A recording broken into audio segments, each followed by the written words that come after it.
Now, let's go to the third point. I'm trying to be very brief about VeryDarkMan, Martin Oseni. I appreciate his, enthusiasm, almost like portable, getting overexcited over many things. Look, some of these people who have space on social media, they get over-enthusiastic and they abuse the platform. I think that Martin Oseni, saying that he was giving Abike Dabiri 1 week ultimatum. Abike Dabiri, I'm warning you, 1 week. Otherwise, I will create serious problems for NIDCOM. Look, that's beyond the pale of decorum. He can make his point. He has done very well to draw attention to the issue, but he has no right to threaten a state official. Okay? So I think that was a bit overboard. Too many quacks and ignorant people, using that space and going, beyond their boundaries. Right. I think it's a statement about Abike Dabiri and NIDCOM. It's unfair. All right. And we need to underscore that. All right. Very yeah, well he said. can do his activism, but you should do so with some level, of education. All right. So those are the words of Reuben Abati of Arise News Television. I just hope VDM doesn't come for his head, because VDM doesn't take lightly to criticism.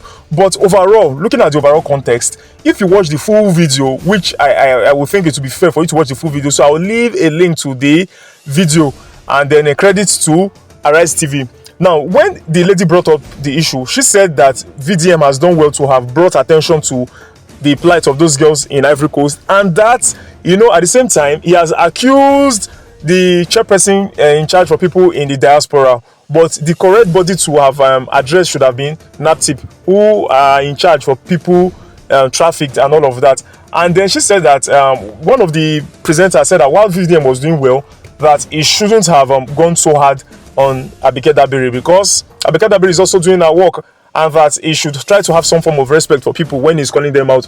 And then the next person to talk was our favorite person, who is no other than Rufai on Fire, the fierce speaker. He said that yes, that VDM, he understands VDM's plight, and that NAPTIP is actually probably underfunded. That's why they were able to do what they did. And we all know that VDM has since donated 20 million naira to NAPTIP to support bringing those girls back to Nigeria.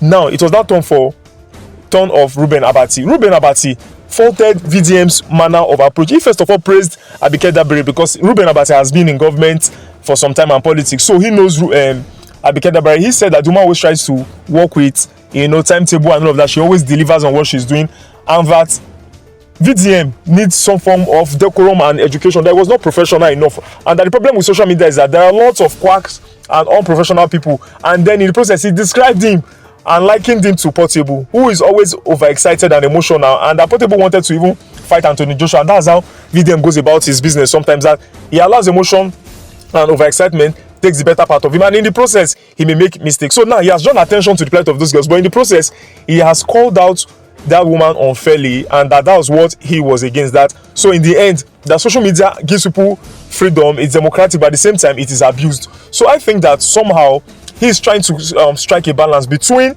drawing attention to something and calling government officials out in that manner. So I think that VDM to a very large extent might have been wrong, but if I were Abike Dabiri, she would not have come out hard the way she came for VDM.